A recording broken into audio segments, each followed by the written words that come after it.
22절까지 말씀입니다. 사도행전 4장 13절에서 22절까지 말씀입니다. 제가 봉독해 드리겠습니다. 그들이 베드로와 요한이 담대하게 말함을 보고 그들을 본래 학문 없는 범인으로 알았다가 이상히 여기며 또 전에 예수와 함께 있던 줄도 알고 또 병 나은 사람들이 그들과 함께 서 있는 것을 보고 비난할 말이 없는지라 명하여 공회에서 나가라 하고 서로 의논하여 이르되 이 사람들을 어떻게 할까? 그들로 말미암아 유명한 표적이 나타난 것이 예루살렘에 사는 모든 사람에게 알려졌으니 우리도 부인할 수 없는지라. 이것이 민간에 더 퍼지지 못하게 그들을 위협하여 이후에는 이 이름으로 아무에게도 말하지 말게 하자 하고 그들을 불러 경고하여 도무지 예수의 이름으로 말하지도 말고 가르치지도 말라 하니 베드로와 요한이 대답하여 이르되 하나님 앞에서 너희의 말을 듣는 것이 하나님의 말씀을 듣는 것보다 옳은가 판단하라. 우리는 보고 들은 것을 말하지 아니할 수 없다 하니 관리들이 백성들 때문에 그들을 어떻게 처벌할지 방법을 찾지 못하고 다시 위협하여 놓아주었으니 이는 모든 사람이 그 된 일을 보고 하나님께 영광을 돌림이라. 이 표적으로 병 나은 사람은 40여 세나 되었더라. 아멘. 네, 오늘 하나님 말씀입니다. 보고 들은 것이 있어야 전할 수 있다. 보고 들은 것이 있어야 전할 수 있다라는 말씀으로 주의 말씀을 함께 살펴보겠습니다. 베드로와 요한이 병든 자를 고쳤습니다. 그들은 본래 어부였습니다. 자신의 물고기를 잡는 그 직업, 물고기를 잘 잡은 그 실력 하나만 있으면 사는데 아무 문제가 없는 사람들이었습니다. 그들에게 부족한 것이 무엇이 있었겠습니까? 물론 사소한 삶의 여러 가지 문제들이야 누구에게나 놓여져 있는 것이지만 분명히 베드로도 자기 배도 있었고 자기 어부로서의 자신의 직업을 성실히 잘 수행해 나가고 있는 사람이었습니다. 베드로에게 예수님께서 찾아오지 않으셨더라도 베드로는 자신들의 가족을 잘 부양하면서 늙어서 또 죽을 수 있었을 것입니다. 그런 베드로에게 예수님께서 찾아오셨습니다. 어느 날 갑자기 찾아오신 것이죠. 베드로의 빈 배를 함께 타셨습니다. 그날은 유난히 고기가 잡히지 않은 밤이었습니다. 그날 예수님께서 베드로에게 배를 빌리시고 또 배를 함께 저어서 깊은 곳으로 가서 그물을 내리는 그 행위를 통하여 베드로는 예수님이 메시아라는 사실을 깨닫게 되었습니다. 그리고 예수님께서 베드로에게 말합니다. 가서 사람을 낚는 어부가 되어라. 나와 함께 가자. 베드로는 자신이 가진 배와 그물을 다 버리고 예수님을 따르는 사람이 되었습니다. 베드로에게 찾아왔던 예수님, 그것은 분명히 큰 사건이었습니다. 그와 함께 베드로는 3년간 예수님과 함께 시간을 보냈습니다. 그런데 그 3년 동안의 시간에 베드로는 분명히 예수님께 많은 가르침을 받았음에도 불구하고 마지막 예수께서 십자가에 못 박히시던 밤 예수를 모른다 3번이나 부인하게 되었습니다. 그리고 밖에 나가서 심히 통곡하고 예수님께 했던 자신의 단호한 각오와 약속, 그 약속이 기억나 너무 부끄러워 고개를 들 수가 없었습니다. 그것은 모든 사람들이 주를 배신하고 떠난다 할지라도 나만큼은 주님을 버리지 않고 주님 곁에서 주님을 도와주겠습니다 했던 그 약속 말이죠. 예수께서 최후의 만찬에 너희가 모두가 다 나를 떠날 것이고 또 나를 십자가에 못 박는 사람이 오늘 밤 나를 찾아올 것이다 라고 했을 때 베드로는 자기만큼은 떠나지 않겠다고 약속했던 그 말씀, 그 약속, 예수님의 마음에 분명 큰 감동이 되었을 것입니다. 그러나 예수님은 그 베드로의 각오를 사랑하셨지만 또한 그 각오에 기대지 않으셨습니다. 그런 베드로에게 예수님께서 다시 부활하시고 찾아오셨죠. 그리고 예수님을 3번이나 부인했던 베드로에게 네가 나를 사랑하느냐라고 물으셨습니다. 어떻게 나와 함께 3년 동안이나 공부하고 함께 사역을 했음에도 불구하고 죽은 자가 살아나고 병든 자가 고쳐지는 기적, 하나님 나라가 이 땅에 임했던 그 기적을 보았음에도 불구하고 어떻게 나를 배신하고 떠날 수 있는가? 베드로에게 단 한마디도 따지지 않으시고 네가 나를 사랑하느냐라는 질문을 3번 하셨습니다. 그리고 베드로에게 맡기신 것이 있죠. 바로 교회입니다. 베드로가 이 땅에서 그 교회를 통하여 매는 것은 천국에서도 매일 것이요, 교회에서 푸는 것은 하늘에서도 풀릴 것이다 라는 약속을 베드로에게 주셨습니다. 교회가 하나님 나라와 연결되어 있는 그 천상의 예배라는 것을 베드로에게 찾아오셔서 말씀해 주셨던 것이죠. 그랬던 베드로가 오순절 다락방 사건 전후로 하여 분명 다른 모습을 보이기 시작했습니다. 학문이 없는 사람이었는데 학문을 가진 사람들보다 훨씬 지혜 있는 생명의 말씀을 전할 수 있게 되었습니다. 이것은 어떻게 가능했던 일일까요? 성령께서 우리에게 들어오시면 몰랐던 지식이 우리에게 들어오는 것일까요? 마치 공부하지 않았던 학생이 이 공부하는 자기 교과서를 바라보면서 하나님, 이번 시험에 좀 도와주세요. 공부하지 못했습니다. 이거 다 맞추게 도와주세요. 했던 그런 신비스러운 일일까요? 성령은 그렇게 일하지 않는다라는 것을 우리도 상식적으로 알 수 있습니다. 우리가 공부하지 않은 내용을 성령은 우리에게 깨닫게 하지 못합니다.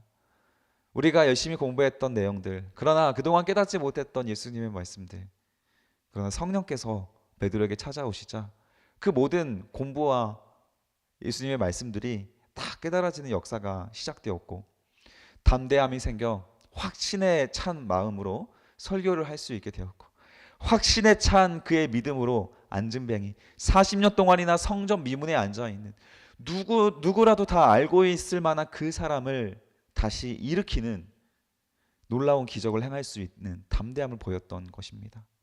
시작은 예수님께서 베드로에게 찾아오시는 그 사건이었습니다. 따라서 신앙생활이란 우리가 보고 들은 것이 없으면 사실 우리는 아무것도 전할 것이 없습니다. 또한 보고 들은 것이 깨달아지지 않으면 우리는 또한 담대하게 안진뱅이에게 일어나라 말할 수 없습니다. 삶이 절망 가운데 있는 사람에게 예수가 당신의 소망이 될 것입니다. 세상 의지하지 말고 자리를 털고 일어나십시오. 침대에서 일어나십시오. 좋지 못한 불행한 일을 만난 사람에게 그 불행은 예수님의 이름으로 해결될 것이고 예수님을 인하여서 새로운 빛을 보게 될 것입니다. 다 어떻게 담대하게 전할 수 있을까요? 내가 그 예수를 만나는 사건과 그 예수를 통하여 내 삶에 일어났던 기적들을 보고 듣고 성령을 통하여 깨달아야만 우리는 그렇게 전할 수 있는 담대함을 갖게 된다라는 것입니다. 오늘 13절의 말씀부터 또 베드로가 담대하게 말씀을 전했던 그 설교의 내용을 가지고 그 사람들이 유대인들이 어떤 반응을 보였는가, 당시의 종교 지도자들이 어떤 반응을 보였는지 13절부터 기록을 하고 있습니다.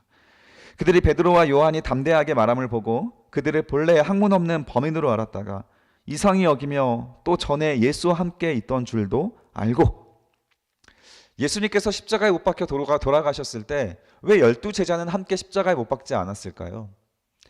예수님을 십자가에 못 박아야 하는 그 사형의 집행 때문에 십자가가 부족해서 예수님을 십자가에 달지 못했을까요? 제자들을.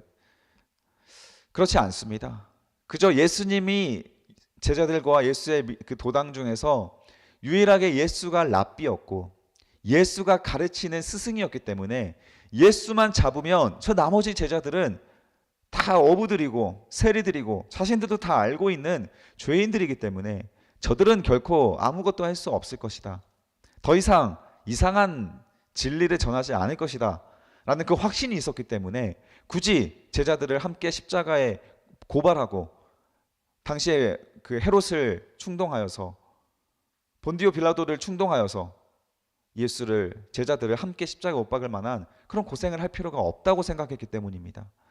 로마는 십자가형을 얼마든지 시킬 수 있습니다.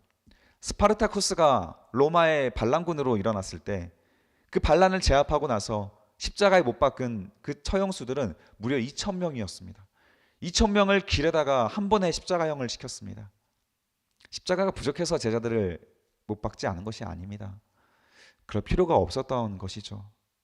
우리도 사탄이 우리를 아무런 유협을 가질 만한 사람이 아니었을지 모릅니다. 그러나 성령이 우리에게 임하게 되면 그동안 들었던 설교, 그동안 공부했던 성경 공부가 놀랍게 보이고 들리기 시작하면서 깨달아지는 역사가 생기고 그동안 할 수 없었던 담대함으로 전도하고 주의 복음으로 믿음으로 살아갈 수 있는 그 변화가 생기게 된다는 것이죠. 우리 기독교는 변화하지 않았으면 여기까지 오지 못했습니다. 사람이 바뀌지 않았으면, 그 증거되지 않았으면 우리 기독교는 여기까지 올 수가 없었어요. 우리 지난 시간에 말씀 나눴을 때 우리는 부활의 증인이다라고 했습니다. 부활은 무신론자들이 항상 모든 논쟁에서 건들지 않는 사항입니다. 예수께서 부활하셨다라는 소식 자체는 무신론자들이 논리적으로 이길 수가 없는 사실이라는 거 아십니까? 그들이 가진 수많은 논리 중에 부활만큼은 오히려 우리 같은 신앙인들이 무신론자를 설득하기가 참 어렵겠다라고 생각하겠지만 오히려 무신론자들이 부활을 건들지 못합니다. 그 이유가 무엇인지 아십니까? 부활에 대한 너무 확실한 증거가 있기 때문입니다. 그 증거가 무엇이겠습니까?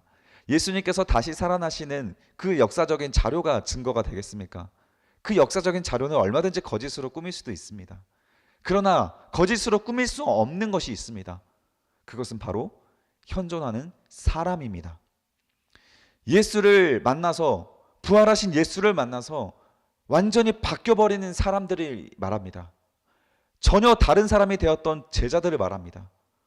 목숨을 아끼지 않고 하나님 나라를 향하여서 예수님처럼 함께 순교자의 길을 걸어갔던 그 제자들이 바로 부활의 확실한 증거입니다. 그들이 자신의 무슨 유익이 있어서 십자가에 못 박힘을 당하고 끔찍하게 톱질을 당하고 가죽 벗김을 당하고 끓는 물에 들어가는 그런 고문과 그런 고통 속에 순교해야 합니까? 자신들에게 무슨 유익이 있어서? 그것은 부활하신 예수를 만났던 사건 때문입니다. 그들의 변화는 그 무엇으로도 해결할 수 없는 무신론자들의 숙제입니다. 그만큼 부활의 증인은 바로 우리 당사자들이라는 것이죠. 세상 사람들은 부활을 믿지 않지만 우리들의 변화된 모습을 통하여서 세상 사람들은 부활을 믿게 될 것입니다. 여러분들은 부활을 증거할 수 있는 증인이십니까?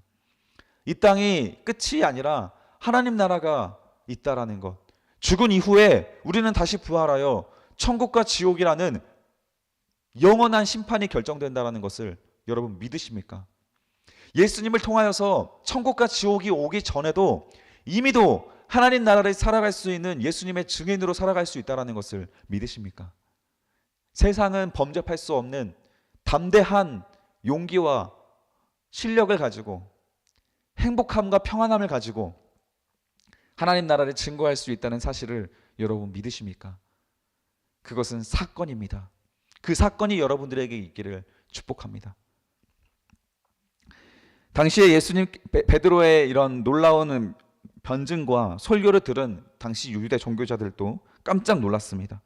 그리고 나서 그 베드로의 말을 반박하려고 했더니 부인할 수 없는 증거가 또 바로 옆에 있는 거예요. 그것은 바로 14절에 보니까 병 나은 사람이 그들과 함께 서 있는 것을 보고 비난할 말이 없었습니다.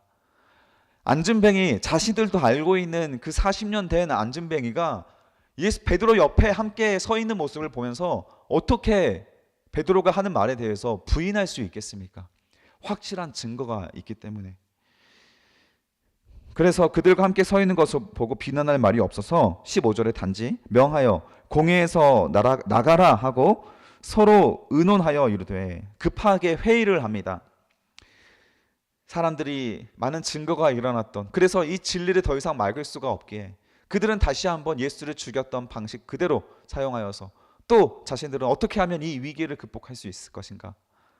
그들은 해결책을 찾지 못한 채 단지 회의하고 골머리를 썩고 있다라는 것이죠. 13절, 16절 보십시오. 이 사람들을 어떻게 할까? 이 사람들을 어떻게 할까? 그들로 말미암아 유명한 표적 나타난 것이 예루살렘에 사는 모든 사람에게 알려졌으니 우리도 부인할 수 없을 것이다. 자, 여기에서 이 유대 종교자들의 했던 그 첫마디, 그 의논으로 나눴던 그 첫마디가 무엇입니까?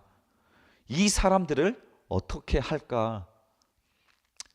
베드로가 처음에 복음을 전했을 때, 오순절 마가의 다락방에서 성령 강림이 임하였을 때 사람들은 이 사람들이 일어났던 놀라운 기적을 통하여서 베드로의 설교를 듣게 됩니다. 그때 회심했던 3,000명들은, 그때 회개했던 3,000명들은 베드로에게 어떻게 물어봤습니까? 우리가 어떻게 해야겠습니까? 내가 앞으로 무엇을 해야겠습니까? 질문을 하지 않습니까? 그러나 이 유대 종교주자들은 무슨 회의를 합니까? 이 사람들을 어떻게 해야 하겠습니까? 이 사람들을 어떻게 해야 할까? 똑같은 복음을 듣고 증인을 보아도, 증거를 보아도 내가 그 증거를 통해 하나님을 바라보지 못하고 그 증거를 통해 오히려 이 사람들을 어떻게 처리해야 될까? 이게 바로 너무 불쌍한 사람들의 공통적인 반응입니다. 어떻게 똑같이 복음을 들어도 누구는 듣고 누구는 듣지 못합니까? 대체 무슨 차이가 있을까요? 많은 청년들과 성도들을 만났을 때 이 차이는 항상 드러나는 차이입니다. 제 청년부 설교가 깁니다. 1시간에 육박합니다. 놀라운 것은 새신자가 들어왔을 때 그 긴 설교를 들을 수 있는 사람이 있다는 것이죠. 집중해서 들을 수 있습니다. 올해에도 10명의 새신자가 벌써 교회에 찾아 방문했습니다. 그 중에서 절반은 떠나갔고 또 절반은 남았습니다. 무슨 차이가 있을까요? 무슨 차이가 있을까요? 왜 누구는 들리고 누구는 변화되고 누구는 들리지 않고 누구에게 너무 힘이 드는 것일까요? 왜 누구에게는 변화가 일어나고 왜 누구에게는 아무것도 마음에 와닿지 않고 회개도 되지 않을까요? 왜 삶은 아무것도 바뀌지 않고 세상을 그대로 똑같이 살아가게 될까요? 대체 무슨 변화, 무슨 차이가 있는 것입니까?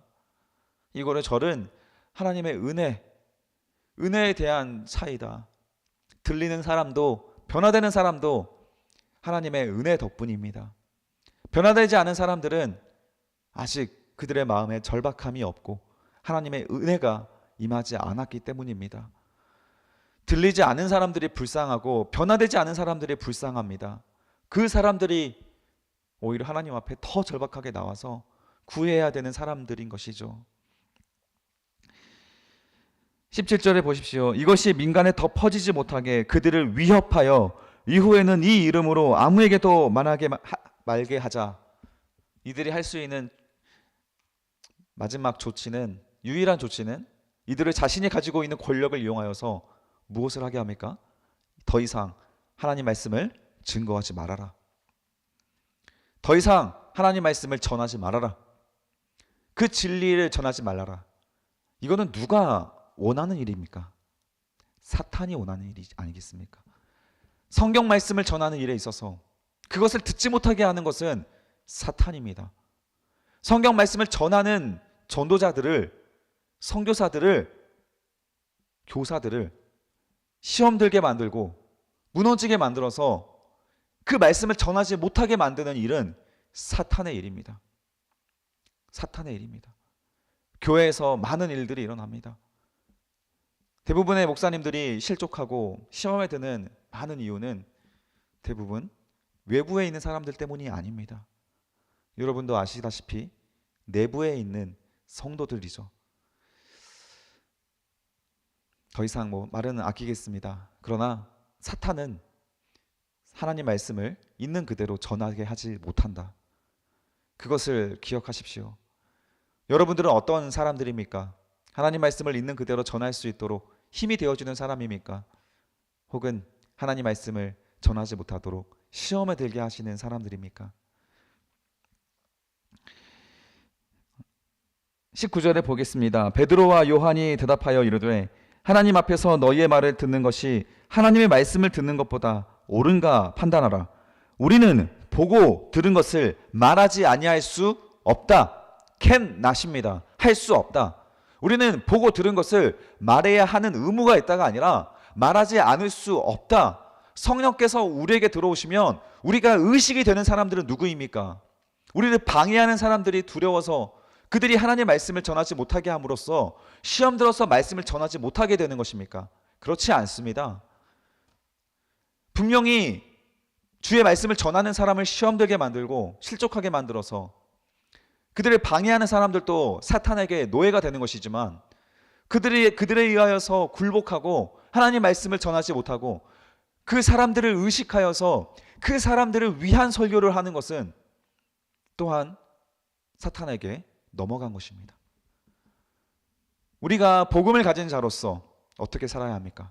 우리는 하나님을 의식하는 자로 살아야 합니다. 하나님을 두려워하기 때문에 죄의 문제를 우리가 해결해야 되는 것이고 그 죄를 해결하고자 하는 그 우리의 두려운 마음 덕분에 하나님의 은혜를 알게 되는 것입니다. 하나님을 두려워하는 자들에게 구원은 의미가 없다고 제가 말씀드렸습니다. 구원을 갈망하지 않은 자에게 구원이 선포되는 것은 그다지 좋은 소식이 아닙니다. 구원을 필요로 한 사람들에게 구원이 선포되었을 때 그 구원은 내 생명과도 바꿀 수 있는 가치가 부여되는 것이죠. 그 하나님을 두려워하는 마음으로 성령께서 우리에게 찾아오시는 그 진리의 말씀, 내 생명을 바꿀 수도 있는, 내 생명을 바칠 수 있는 그 소명의 말씀을 하나님을 의식한다면 멈추지 않고 계속 전할 수 있는 것입니다. 21절 보십시오. 관리들이 백성들 때문에 그들을 어떻게 처벌할지 방법을 찾지 못하고 다시 위협하여 놓아주었으니 이는 모든 사람이 그 된 일을 보고 하나님께 영광을 돌림이라. 그 관리들, 당시 유대 종교 지도자들, 예수님의 제자들을 핍박하고 말씀 전하지 못하게 하는 그 방해꾼들, 사탄의 수하들, 그 사람들이 두려워하는 것이 무엇입니까? 눈에 보이지 않는 사탄을 두려워합니까? 그렇지 않습니다. 그들은 전부 다 하나님의 사자라고 생각합니다. 나도 하나님 말씀을 가진 사람이고, 나도 그동안 예배 드려왔고, 나도 찬양하는 사람이고, 나도 신앙이 있는데 라고 생각하면서 그들은 자신이 결코 사탄의 수하라고 알지 못합니다.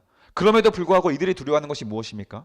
눈에 보이지 않는 사탄을 두려워하는 것이 아니라 눈에 보이는 사람, 이는 모든 사람이 그 된 일을 보고 하나님께 영광을 올려드리는 것. 안전뱅이가 일어나서 베드로의 설교를 통하여 5,000명이나 되는 사람들이 또 전도되는 그 수많은 무리들을 보면서 베드로와 요한을 함부로 하지 못했다라는 것이에요. 그들이 만약에 하나님을 두려워했다면, 그리고 자신들이 믿고 있는 이 유대교의 진리가 진짜고 이 예수를 전하고 있는 사람들이 이단이라는 것을 믿는다면 적어도 바울과 같이 자기 목숨을 걸고 그들을 죽이러 다녀야겠죠. 예수를 믿는 사람들을 두려워하지 못하여서, 그 군중들을 두려워하여서 제자들을 핍박하지 못하지 않게 되겠죠. 이해가 되십니까? 이들은 하나님을 믿지 않은 자들입니다. 따라서 왜 예수님은 똑같이 예수를 믿는 자를 핍박하는 사람들 중에서 왜 바울에게 찾아오셨는가 우리는 생각해 봐야 됩니다. 왜 유대 종교 지도자들에겐 찾아오지 않았는가? 이들은 하나님이 없습니다. 하나님을 두려워하지도 않습니다. 하나님을 사랑하지도 않습니다. 그러나 바울은 자신이 기독교인들을 핍박하는 그것이 하나님을 사랑하는 마음에서 했던 것입니다. 주님을 위하여서 이 이단들을 끊어내는 것이 자신의 사명이라고 믿었기 때문에 자기의 목숨을 걸고 그 기독교인들과 대적했던 것이에요. 그런 바울에게 예수님께서 찾아오셨던 것입니다. 그것은 뒤에 가서 우리 한 8장쯤에 가서 살펴보도록 하겠습니다. 하나님은 하나님을 두려워하는 사람을 사랑하십니다. 세상을 바라보고 사람을 두려워하는 사람에게 찾아오지 않는다라는 것, 그들은 아직 신앙이 시작되지 않았습니다. 하나님 사랑하는 것에서부터, 그리하여 죄를 두려워하는 것에서부터 우리의 신앙은 시작되는 것입니다. 오늘 하루 다시 한번 우리의 삶을 되돌아보며 하나님 말씀이 들리기를 기도하십시오. 그 말씀이 나를 충동하기를 기도하십시오. 그 충동된 말씀이 회개의 자리까지 갈 수 있도록 기도하십시오.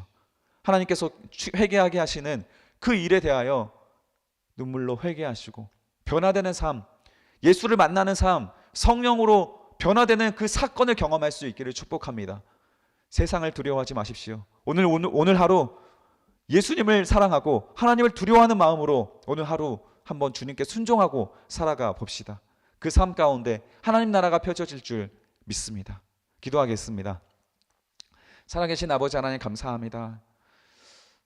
베드로와 요한의 말씀을 통하여서 전하시는 설교를 통하여서 많은 사람들은 그들 예수를 믿고 제자가 되었지만 또한 많은 유대의 종교 지도자들과 유대인들은 똑같은 말씀을 들어도 이 사람들을 어떻게 해야 될지 그 책망의 말을 자기의 것으로 받아들이지 못하고 이 사람들을 죽일 것으로, 이 사람들을 해치울 것으로 생각을 했습니다. 하나님, 구약에서부터 많이 하나님을 대적하는 사람들에 일어났던 그 똑같은 반응을 하나님을 사랑한다, 하나님을 믿는다고 말하는 그 유대 종교 지도자들이 그렇게 반응했습니다. 우리라고 평생을 예배했다 할지라도 이 책망에 자유로울 수 있겠습니까? 하나님, 우리가 오늘 이 시간 다시 한번 주님을 만나고 이 하나님 말씀을 통하여 회개하여 주님을 믿고 주님을 사랑할 수 있는 사람 될 수 있도록 함께하여 주시옵소서. 감사드리며 예수 그리스도의 이름으로 기도드립니다. 아멘.